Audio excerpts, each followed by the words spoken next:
سب طرح کی تعریف اللہ ہی کے لیے ہے جو تمام مخلوقات کا پروردگار ہے، اور درود اور سلام اس کے آخری پیغمبر حضرت محمد صلی اللہ علیہ وسلم پر صلی اللہ علیہ وسلم۔ اے اللہ رحمت نازل فرما محمد صلی اللہ علیہ وسلم پر اور محمد صلی اللہ علیہ وسلم کی آل پر، جس طرح تو نے رحمت نازل فرمائی ابراہیم علیہ السلام پر اور ابراہیم علیہ السلام کی آل پر۔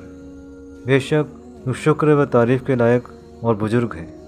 اے اللہ برکت نازل فرما محمد صلی اللہ علیہ وسلم پر اور محمد صلی اللہ علیہ وسلم کی آل پر، جس طرح تو نے برکت نازل فرمائی ابراہیم علیہ السلام پر اور ابراہیم علیہ السلام کی آل پر۔ بے شک تو شکر و تعریف کے لائق اور بزرگ ہے۔ میں شیطان مردود سے بچنے کے لیے اللہ کی پناہ مانگتا ہوں۔ شروع اللہ کا نام لے کر جو بڑا مہربان نہایت رحم والا ہے۔ الہی تیرے سوائے کوئی معبود نہیں ہے، تو پاک ہے، بے شک میں ہی ظالموں سے ہوں۔ اے میرے رب میرا سینہ میرے لیے کھول دے اور میرے کام کو مجھ پر آسان کر دے، اور میری زبان کی گانٹھ کھول دے تاکہ لوگ میری بات اچھی طرح سمجھ سکیں۔ آمین۔ اے ہمارا رب ہم پر اپنی رحمت نازل فرما اور ہمارے کام میں ہمارے لیے راستے کو آسان کر دے۔ آمین۔ میں شیطان مردود سے بچنے کے لیے اللہ کی پناہ مانگتا ہوں، شروع اللہ کا نام لے کر جو بڑا مہربان نہایت رحم والا ہے۔ قل یا ایھا الناس، اے نبی فرما دیجئے اے لوگو، ان کنتم فی شک، اگر تمہیں شک ہے، من دینی میرے دین کے بارے میں، فلا اعبد الذین تعبدون من دون اللہ، تو دیکھو میں تو ہرگز عبادت نہیں کروں گا اللہ کے سوا جو تم نے ہستیاں کھڑی کر رکھی ہیں، ولکن اعبد اللہ الذی یتوفاکم، بلکہ میں تو عبادت کروں گا اس اللہ کی جو تمہیں موت دیتا ہے۔ زندگی موت کس کے ہاتھ میں؟ اللہ کے ہاتھ۔ اس میں ایک انڈائریکٹ دعوت بھی چلی گئی کہ جن ہستیوں سے مجھے ڈرا رہے ہو نا، وہ میرے نفع نقصان کی مالک نہیں ہو سکتی ہیں، زندگی موت اللہ کے ہاتھ میں۔ وَأُمِرْتُ أَنْ أَكُونَ مِنَ الْمُؤْمِنِينَ، اور مجھے تو یہی حکم ہوا ہے کہ سب سے پہلے میں اہل ایمان میں شامل ہوں، میں اللہ کے سامنے سر تسلیم خم کروں۔ وَأَنْ أَقِمْ وَجْهَكَ لِلدِّينِ حَنِيفًا، اور یہ کہ میں اپنا رخ سیدھا کر لوں دین حنیف کی طرف۔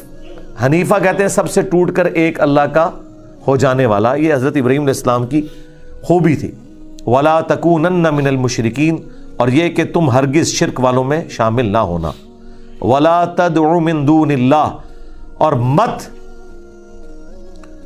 پکارو اللہ کے سوا ان ہستیوں کو، مَا لَا يَنفَعُكَ وَلَا يَضُرُّكَ، جو اے نبی نہ تمہیں کوئی نفع دے سکتی ہیں نہ نقصان۔ فَإِن فَعَلْتَ، اگر آپ نے ایسا کیا، فَإِنَّكَ إِذًا مِّنَ الظَّالِمِينَ، تو پھر آپ بھی ظالموں میں شامل ہو جائیں گے۔ یہ نبی علیہ السلام کو سنگولر کے سیغے سے خطاب ہے، لیکن بیسیکلی آپ کے ذریعے پوری امت کو خطاب ہے کہ آپ نے پکارنا کس کو ہے؟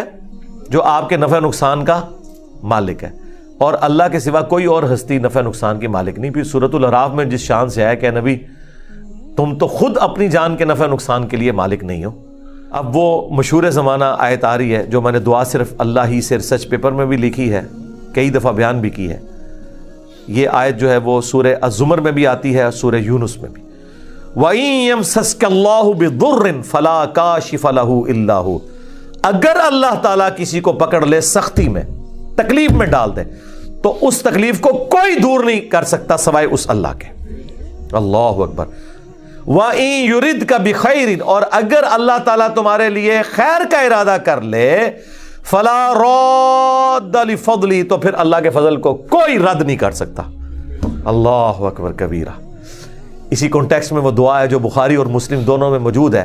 حضرت معاویہ رضی اللہ تعالیٰ عنہ نے خط لکھا مغیرہ ابن شعبہ کو اور کہا کہ مجھے آپ کوئی ایسی دعا بتائیں جو آپ نے خود رسول اللہ سے سیکھی ہو صلی اللہ علیہ وآلہ وسلم۔ تو پھر انہوں نے جوابی خط لکھا جو بخاری مسلم دونوں میں ہے کہ نبی علیہ السلام ہر فرض نماز کے بعد پڑھا کرتے تھے، لا الہ الا اللہ وحدہ لا شریک لہ، لہ الملک ولہ الحمد وہو علی کل شیء قدیر، اللہم لا مانع لما اعطیت ولا معطی لما منعت ولا ينفع ذا الجد منک الجد۔ اے اللہ اس کو کوئی منع نہیں کر سکتا جس کو تو عطا کر دے، اور جسے تو منع کر دے اسے کوئی عطا نہیں کر سکتا، اور کسی بھی شخص کو اس کا کوئی عہدہ تیرے مقابلے پر نفع نہیں دے سکتا۔ یعنی اسی آیت کو ٹرانسلیٹ کیا ہوا ہے حضور نے دعا میں، اللہم لا مانع لما اعطیت، اے اللہ جسے تو عطا کر دے کوئی منع کر ہی نہیں سکتا اسے، ولا معطی لما منعت، اللہ اکبر، ولا ينفع ذا الجد منک الجد، جس سے تو منع کر دے اسے کوئی عطا نہیں کر سکتا، اور بڑے سے بڑے انسان کو اس کا کوئی دنیاوی عہدہ کوئی فائدہ نہیں پہنچا سکتا تیرے مقابلے پر۔ یہی عقیدہ یہاں پہ اب دیکھ لیں، ان آیات اور ان دعاؤں کے ہوتے ہوئے بابدشاہی کوئی نہیں۔ ہاں، اللہ تعالی اگر کسی کو پکڑ لے تکلیف میں تو کوئی اس کی تکلیف دور نہیں کر سکتا۔ لہذا تکلیفیں ذرا گننی شروع کریں۔ کیا پیشاب کا بند ہو جانا تکلیف نہیں ہے؟ ہاں جی، جن کا بند ہوا ہے ذرا ان سے پوچھیں یا ان کے گھر والوں سے پوچھیں کہ ان کو کس حالت میں ہاسپٹل لے کے جاتے ہیں۔ تو اللہ تعالیٰ فرما رہا ہے نا، کہتے ہیں کہاں لکھا ہوا ہے؟ قرآن میں لکھا ہوا ہے اگر اللہ تعالیٰ کسی کو پکڑ لے تکلیف کے ساتھ تو اس کی تکلیف کو دور نہیں کر سکتا۔ اس کو ٹرانسلیٹ کر لیں کہ اللہ تعالیٰ اگر کسی کا پیشاب بند کر دے تو اس کو کوئی دور نہیں کر سکتا۔ باقی دنیا میں علاج اللہ نے رکھے ہیں، وہ ظاہر ہے ڈاکٹر کے پاس آپ کو جانا پڑے گا، اور ڈاکٹر بھی اتنا ہی علاج کر سکتا ہے جتنا کر سکتا ہے۔ اگر ڈاکٹر سے بھی اوپر ہو جائے تو بالکل نہیں، پھر وہ موت ہی نے اس کا صفایا کرنا ہے۔ لیکن بہرحال اللہ تعالیٰ نے دنیا کو اسباب کے ساتھ جوڑا ہوا ہے، وہ اللہ ہی نے سجھایا ہے کہ اس کا علاج یوں سرجری ہوگی، وہ اتنی آسانی سے نہیں ہوتا۔ ہاں، جب وہ پیشاب والی نالی داخل کرتے ہیں نا تو بڑے بڑے بزرگ کی بھی چیخیں نکل جاتی ہیں، ہاں، جن کے بارے میں آپ کہتے ہیں لا خوف علیہم ولا هم یحزنون، ان کو نہ کوئی خوف ہوتا ہے نہ کوئی غم ہوتا ہے۔ وہ جب پیشاب والی وہ نالی داخل کرتے ہیں تو پتہ چل جاتا ہے ایک بار انسان کو، تکلیف سے گزرنا پڑتا ہے۔ تو اللہ تعالیٰ اگر کسی کو تکلیف میں پکڑ لے اس کی کوئی تکلیف دور نہیں کر سکتا سوائے اس کے، اور اگر اللہ تعالیٰ خیر کا ارادہ کر لے تو اس سے کوئی خیر چھین نہیں سکتا سوائے اس کے۔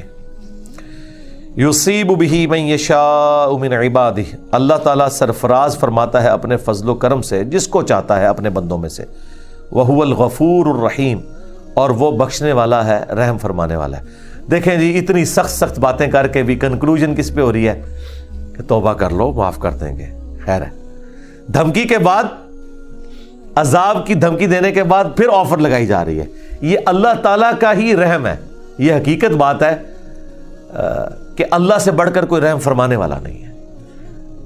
اللہ تعالیٰ کا یہ بھی رخ ہے جو دیکھنے والی چیز ہے کہ اللہ تعالیٰ دھمکیاں دیتا ہے لیکن اینڈ پہ کہتا ہے کہ معافی مانگ لو، چھوڑ دوں گا۔ اچھا، ہم لوگ یہ سمجھتے ہیں کہ اللہ تعالیٰ یہ کہتا ہے کہ کام چک کے رکھو، معافی مانگو میں چھوڑاں گا، اور اس امید پہ معافی مانگو گے پھر گناہ کراں گا، اپنی اصلاح نہیں کرے گا۔ یہ چیز نہیں ہے۔ ہاں، وہ سورہ نحل میں، سورہ النساء میں آیا ہے کہ جو لوگ توبہ کریں اور اپنی اصلاح کر لیں تو اس کے بعد اپنے رب کو غفور الرحیم پائیں گے۔ جو بار بار یہ حرکت کرتا ہے اور اس نیت سے کرتا ہے وہ اللہ کے ساتھ مذاق کر رہا ہے۔ بار بار گناہ ہونا اور اس پہ توبہ کرنا معافی یقینی ہے، لیکن توبہ اس امید پہ کرنا کہ میں ابھی تو توبہ کر لیتا ہوں بعد کم پا لاں گا، تو وہ توبہ کی ہی نہیں اس نے، 2 نمبر ہے۔ ہاں، اس وقت تو پورے خلوص سے کی، بعد میں پھر بشری تقاضے کی وجہ سے ہو گیا، خیر ہے۔ وہ تو بھائی آپ قیامت تک بھی گناہ کرتے رہے۔ وہ مسلم شریف کی حدیث ہے کہ زمین و آسمان گناہوں کے بھی کوئی بھر کے لے آئے میری بارگاہ میں قیامت کے دن اور اس نے شرک نہ کیا ہوا، میں درگزر کر دوں گا۔ ہاں، وہ الگ بات ہے، وہ آپ نے معافی مانگنی ہے، لیکن اللہ تعالیٰ کا خوف بھی رکھنا ہے۔ یہ جو آیت ہے وَإِن يَمْسَسْكَ اللَّهُ بِضُرٍّ فَلَا كَاشِفَ لَهُ إِلَّا هُوَ، اس پہ 1-1.5 گھنٹے کا درس اور ہو سکتا تھا۔ توحید سے متعلق 10 دھوکے، یہ میری ویڈیو آپ دیکھیں۔ مجھے اپنے بعد تم سے شرک کا خوف نہیں، یہ ویڈیو دیکھیں۔ دعا صرف اللہ ہی سے، یہ ویڈیو دیکھیں۔ اور میرا ریسرچ پیپر ہے دعا صرف اللہ ہی سے، اس میں بھی میں نے اس آیت کو سینٹرڈ کیا ہے اور توحید بیان کیا۔ اور حال ہی میں جو 1.25 گھنٹے کی ویڈیو ہے، میں کہتا ہوں جی توحید پہ آپ باقی ویڈیوز چھوڑ دیں، پہلے نمبر پہ یہ ویڈیو دکھائیں، شیطانی توحید، شیطانی بابوں کا فتنہ۔